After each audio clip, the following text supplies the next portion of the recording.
Passo a palavra agora para o nosso candidato, Roberto Requião. Eu fico pensando aqui, por economia processual, eu podia dizer que subscrevo embaixo da manifestação dos dois e dou por encerrada a minha participação.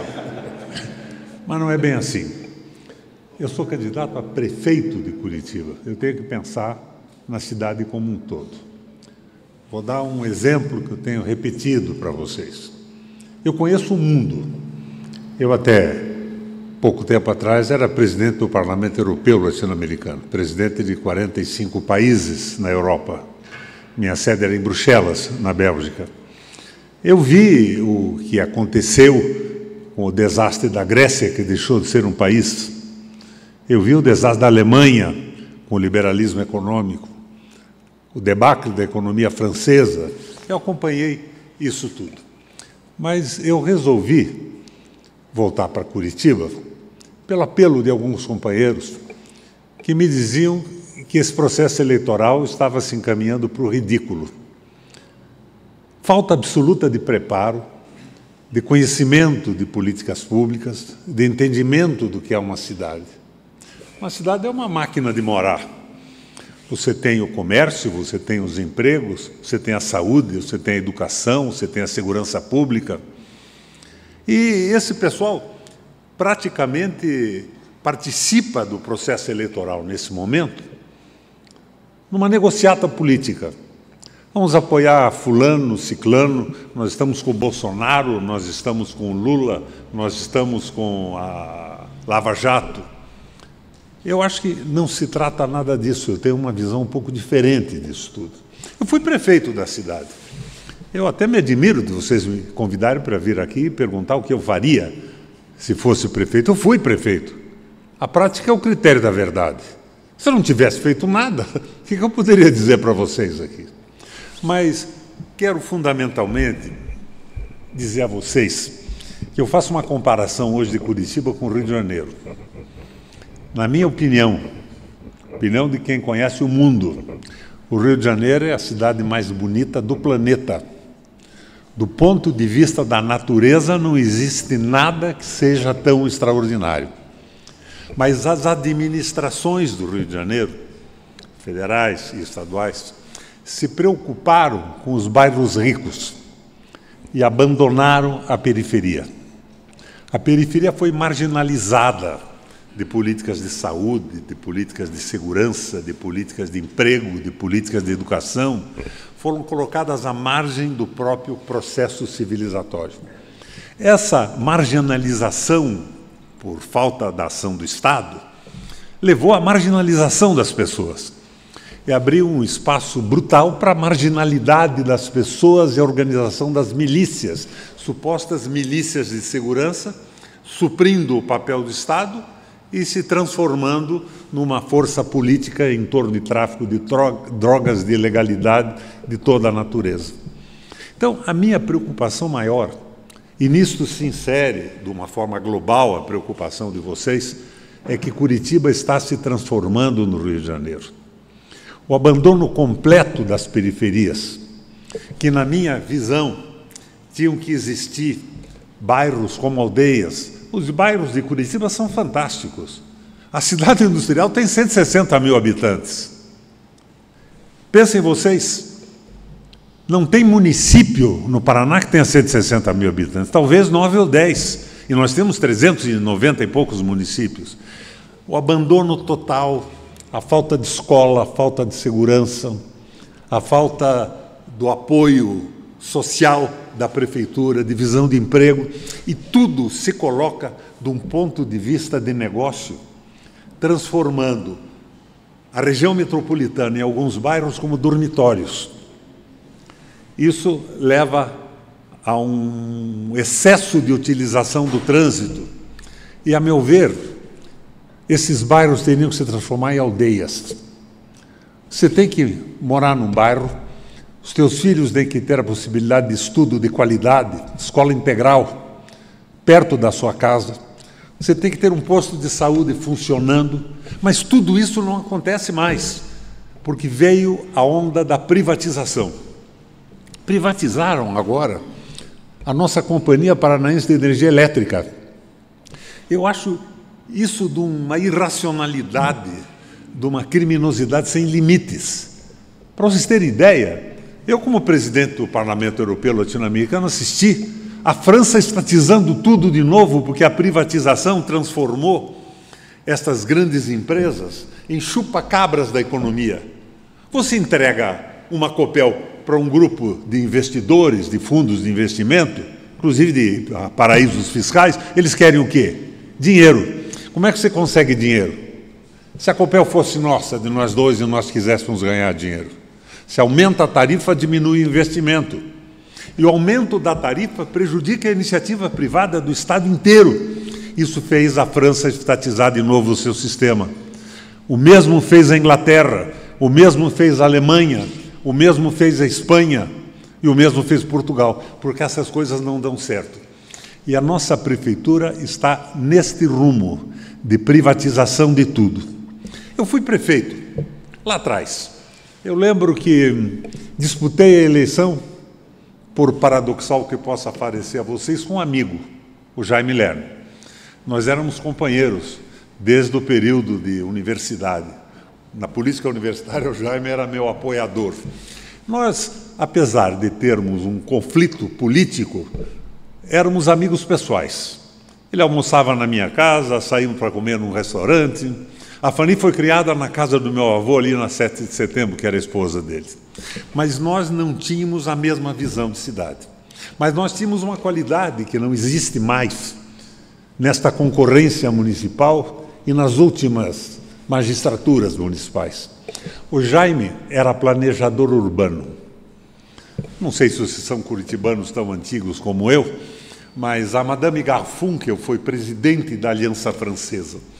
E ela possibilitou uma ida para a França, para Paris, de algumas pessoas para estudar urbanismo no mundo desenvolvido. O Jaime foi um deles e aprendeu muito. E eu sou planejador urbano. Quando eu quis ser prefeito, eu fui estudar planejamento urbano. Eu me matriculei na Fundação Getúlio Vargas e passei, por acaso, em primeiro lugar no curso de planejamento que eu fiz, com personalidades nacionais. Não tenho a pretensão de ser o mais inteligente, acho isso uma bobagem. Eu era o mais interessado e o mais dedicado. Então, nós passamos a administrar a cidade com esta visão de que a cidade é uma máquina de morar. Eu terminei o curso de planejamento urbano, eu pus uma mochila nas costas e fui conhecer as cidades bem administradas do mundo. Eu fui para a Itália. A administração de Bolonha e Ferrara eram famosas naquela época, a de Roma também. Eu fui para a Inglaterra, conhecer as New Towns, as novas cidades depois da guerra, que eram máquinas de morar. Você tinha onde morar, você tinha onde trabalhar, você tinha o lazer, você tinha a educação. Era aquele projeto integrado. Eu acho que basicamente é isso que está faltando na cidade. Eu competi com o Jaime, que era meu amigo. O Jaime, um administrador que tem que ficar registrado eternamente na história de Curitiba. Vocês imaginem Curitiba sem a Rua 15 fechada. Imaginem Curitiba sem os parques, que eu fiz e ele também. Mas imaginem Curitiba sem o Parque do Barigui. O pessoal diz, um lugar maravilhoso de lazer. Não, não é esse o objetivo principal. Um administrador urbano criou o Parque do Barigui, que na verdade é um lago de contenção de enchentes para evitar as enchentes na cidade. O Saul Raiz canalizou o Rio Belém. Então havia uma inteligência administrando a cidade.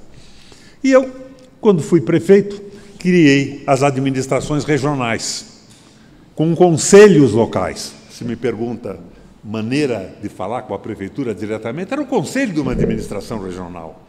Se você na tua região tem um problema, você entra lá, conversa e o administrador tem competência para resolver isso instantaneamente. Não existe mais isso. Eu criei a Guarda Municipal. Foi a primeira do Brasil. Eu criei a Ouvidoria Municipal. A ouvidoria se inspira no sistema português, o ouvidor do rei, aquele que está em contato direto com a população para ouvir o que a estrutura política, administrativa ou legislativa ignora, mas levar o grito da sociedade para a administração pública consertar imediatamente o que incomoda a população. O que eu vejo hoje em Curitiba? Há um desmando absoluto. Você vê que da noite para o dia tira o estacionamento de ruas e o comércio simplesmente desaparece. O ano passado, 37 mil pequenas empresas fecharam em Curitiba. Abriram um número razoável, mas fechou 37 mil por isso. Eu moro na rua Frederico Cantarelli. Na minha rua, abre e fecha uma loja a cada semana. Não tem sentido algum, o estacionamento desapareceu. Permitiram as construções, a edificação, as lojinhas se instalam e não tem freguesia porque não tem acesso às lojas. É uma coisa sem sentido algum. Agora vocês perguntam, o que mais você pode fazer? Eu fui governador. Eu zerei o imposto dos pequenos empreendimentos. Restaurante de Curitiba não pagava imposto. Não pagava imposto porque, numa época de crise, nós precisávamos manter os restaurantes abertos com pequenas empresas e manter os empregos.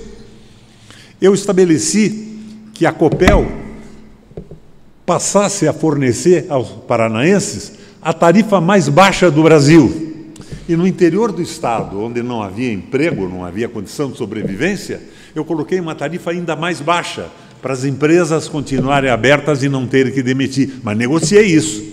Vocês vão pagar muito pouco pela energia elétrica, mas vocês não vão demitir um trabalhador. Porque você demite os trabalhadores, o restaurante não vai ter comensal. Você não vai ter movimento comercial. Então, nesta visão global da cidade, é que você pode funcionar. Eu vi o documento. Bacana. Mas eu não vou fazer um elogio total. Tem algumas ingenuidades. Você propõe que o prefeito resolva relações como positivo com isso. São estruturas privadas, não estão bem na capacidade de mobilização de um prefeito. Agora, a segurança tem que ser mantida com uma visão solidária e de amor pelas pessoas. O pessoal fala em morador de rua, eu não vejo isso. Eu vejo pessoas morando na rua. E essas pessoas têm que ser tratadas individualmente, uma fundação de assistência social. Tem que ver qual é o problema de cada um. Isso pode ser uma mera conversa de candidato. Eu não sou candidato, eu fui prefeito, eu fui governador. A Vila Zumbi, aqui em cima, Colombo, divisa com Curitiba, era o lugar mais violento do estado do Paraná. A criminalidade era simplesmente fantástica. E eu, como governador, morava no Canguiri, um pouco adiante ali. Eu resolvi intervir na Vila Zumbi. Como eu fiz isso? Eu conheci a Vila Zumbi montado a cavalo, porque eu queria ver acima do muro das residências, parar e conversar com as pessoas. Porque essas visitas policiais de automóvel, você passa e você não vê rigorosamente nada, só quando você é chamado para um conflito. Eu coloquei o Estado dentro da Vila Zumbi. Eu comecei evitando as enchentes que liquidavam com todas as casas. Eu botei dragas elétricas e com combustível na beira do rio que provocava as enchentes, canalizei o rio, acabei com as enchentes. Eu fiz um projeto fantástico de habitação para aquelas pessoas. Daí eu levei escolas, eu levei creches, eu viabilizei a possibilidade de emprego. E junto com o Exército Brasileiro, eu entrei lá com o Exército Brasileiro num determinado momento. Para quê? Exército Armado? Não, o Exército que foi fazer cursos profissionalizantes. Daí eu coloquei a polícia comunitária, amiga. Eu coloquei policiais que conheciam a população, eram sempre os mesmos. Não era um invasor que chegava na vila e por um sujeito ser moreno ou ser pobre, era visto como inimigo. Eram pessoas, eles moravam na vila, eles trabalhavam na vila, integravam-se com a vila.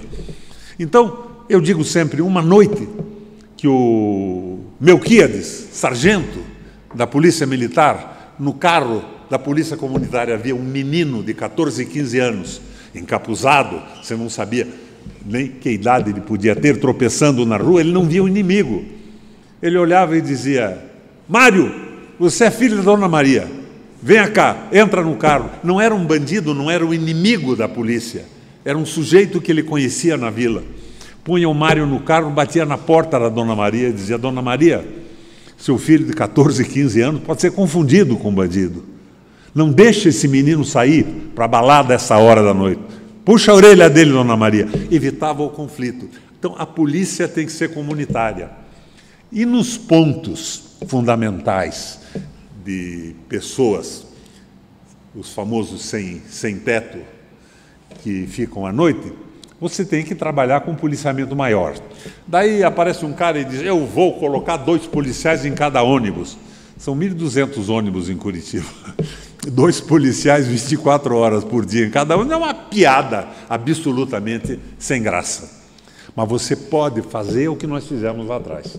Você tem o levantamento das ocorrências, joga num computador isso. Nós fizemos isso, Mica, com o apoio do Joran Rosen, que era o técnico do Ibope naquela época, quando existia o Ibope ainda.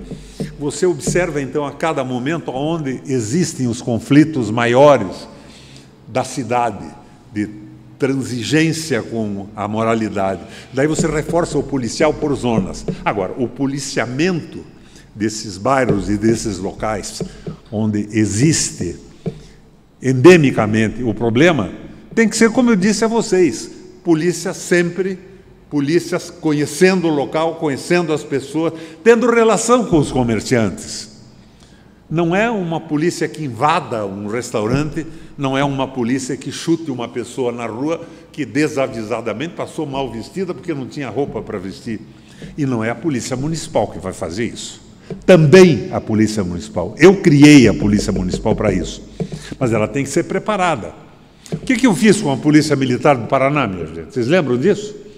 Primeiro, eu inventei um salário bem mais alto para um policial que fizesse um curso universitário, que cursasse uma matéria de direitos humanos ou uma matéria vinculada à segurança da sociedade.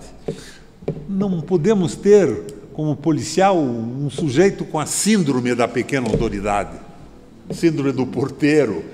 Você sabe com quem está falando? Não, ele tem que falar com as pessoas às quais ele deve dar segurança, e isso depende de educação. Então, nós podemos melhorar muito a Guarda Municipal, porque ela acabou depois que eu saí da prefeitura. Eu criei, por exemplo, tarifa zero de transporte. Já ouviram falar nisso? Vamos criar a tarifa zero. Estão mentindo, não vão criar isso de forma alguma. Nós temos 1.200 ônibus rodando junto com a região metropolitana. Isso é uma piada de vigarista em véspera da eleição. Mas eu criei. Criei como? A linha aldeia, minha gente. O sistema de Curitiba, genial, montado pelo Rafael Deli, que era filho do rabino da cidade e trabalhava com o Jaime Lerner, é alimentado pelas pontas dos eixões. Então, eu criei a linha aldeia. O que era a linha aldeia? Esta alimentação que vinha para a ponta, o cara pagava a passagem para chegar na base onde ele tomaria o ônibus expresso. Se ele não viesse à cidade e resolvesse os seus problemas nos restaurantes do bairro, resolvesse os seus problemas de compra na lavanderia, da pequena compra, nos negócios do bairro, ele não pagava a volta. Essa era a tarifa gratuita para quem utilizasse o seu bairro. É claro que a gente pode fazer um roteiro de zonas que tenham uma característica, por exemplo, como Santa Felicidade. Aliás, vocês viram o que eu fiz em Santa Felicidade. Eu dupliquei a Manuel Ribas e depois mantive a pavimentação e transformei Santa Felicidade numa espécie de shopping aberto. Está um pouco diferente do que eu imaginei no começo. Tem muitas instituições financeiras instaladas. Eu imaginava inicialmente mais uma visão de aldeia, como, por exemplo, existe perto de Lisboa aqueles bairros que se dedicam à gastronomia excelente de uma forma quase absoluta. Mas transformei, aldeei aquela região. Agora, criar um ônibus, como você fala, existem quantos restaurantes em Curitiba hoje? Qual é o polo? Um polo para Santa Felicidade é razoável, mas como é que você vai fazer um circuito que contemple o conjunto das centenas de estabelecimentos? Fica meio complicado. Agora, em zonas específicas de gastronomia, eu não vejo problema. Pode-se fazer. O transporte de hospitais foi criado por sugestão do Neile Prevot. Depois acabou, disseram não dá lucro. Mas não era para dar lucro, era para viabilizar o acesso da população aos hospitais. Não tinha nada a ver com lucro. Da mesma forma, isso, você não pode criar um sistema de ônibus para levar a centros gastronômicos que vai dar lucro. O lucro tem que ser da mobilização das pessoas em torno das regiões de consumo. Então, eu acho que o que falta na administração pública é solidariedade e amor pelas pessoas. Eu vejo hoje apenas o pessoal com uma visão mercantil. Os partidos se aglomeram em troca de um futuro apoio a um fulano, um ciclano e um betano mais na frente. Eu, nesta campanha, saí do jogo que eu estava, na Bélgica, de presidente do Parlamento Europeu Latino-Americano, passei a presidência e vim para o Brasil de volta, porque eu me opunha à presidência da República do Guedes. Me perdoem, o Bolsonaro nunca foi presidente da República. Na minha visão, ele era o porta-bandeira de um espetáculo para a privatização total do Estado brasileiro. É o que está acontecendo na prefeitura. A medicina está privatizada. As escolas do Paraná têm início de privatização. Como é que é possível ter medicina privatizada? Se derem a mim e a você um posto de saúde, o que é que nós queremos dele? Ganhar dinheiro. Como é que a gente ganha dinheiro? Nós temos uma soma para a manutenção do posto. Nós vamos contratar o médico mais barato que tiver. E vamos gastar em investimentos o mínimo que puder para ter o lucro maior. Então, isso não é objeto de privatização. Um posto de saúde ou um sistema de saúde tem que ter formação continuada. O médico barato ele saiu da universidade ontem, ele não tem prática. Então, você não tem resolução no posto quando você vai fazer uma consulta. Não existe o especialista. A fila de cirurgias em Curitiba é fantástica. 100 e quantas mil pessoas na fila. É uma verdadeira loucura. E nós podemos, com facilidade, resolver isso, com contratação, com formação continuada. Uma época eu fui à França ver como é que funcionava o sistema francês de saúde. É incrível o negócio. No comando técnico no posto de saúde, você não tem um político, você não tem um sujeito por uma indicação partidária. Você tem o melhor médico da região e da universidade, e ele é só médico. Ele não vai comprar detergente, ele não vai administrar o salário dos funcionários, ele é um professor que trabalha na formação continuada do pessoal que entra no posto. E esse pessoal que entra no posto tem um plano de salário que vai evoluindo à medida que avança a sua formação. E você pode ter confiança de qualquer posto francês que você entrar, você vai ser atendido por um cara que sabe o que está fazendo, um médico de qualidade. Isso nós podemos fazer em Curitiba. Agora, no mais, o contato que vocês querem tem que ser um contato aberto, como isso que nós estamos tendo aqui agora. Algumas coisas são facílimas de resolver. Eu tirei a fiscalização dos restaurantes de Curitiba e das pequenas empresas. Eu proibi a fiscalização de entrar. Não é só a brutalidade da entrada súbita e desavisada, é que eles só poderiam entrar se houvesse uma denúncia séria, mas com autorização do secretário da área. Não era mais aquele negócio que a gente conhece, que o fiscal picareta entra no armazém para encostar a barriga no balcão e levar alguma coisa de graça. Não pode existir isso. Você tem que ter uma formação diferente desse processo e uma fiscalização mais rigorosa por parte da sociedade. Agora, é evidente que os pequenos restaurantes, como as pequenas empresas, são importantíssimas. Não me venham com essa conversa de que estamos aí para gerar emprego. Não, nós estamos num pequeno restaurante, numa pequena empresa, para ganhar dinheiro. Mas, por um acaso da configuração, elas são responsáveis por 70%, 80% dos empregos, e isso é bom para burro. Mas essa fantasia de dizer, eu fui empresário a minha vida inteira, pequeno empresário e grande empresário, grandes empresas, grandes fábricas e tudo mais. Quando eu abria uma empresa, eu não estava pensando em dar emprego para 15 pessoas, estava pensando em faturar.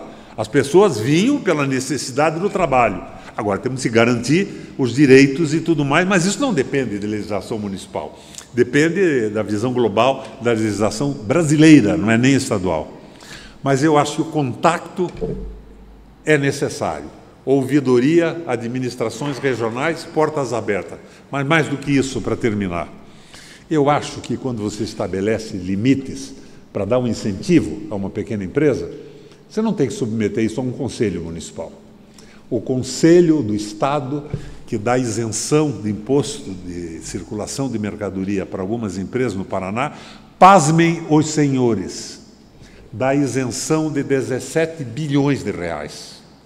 Não tem regra, é o conselho, é o Ricardo Barros, é o fulano e é o ciclano, é uma negociata que acaba financiando campanhas e gerando gorjetas de todo jeito.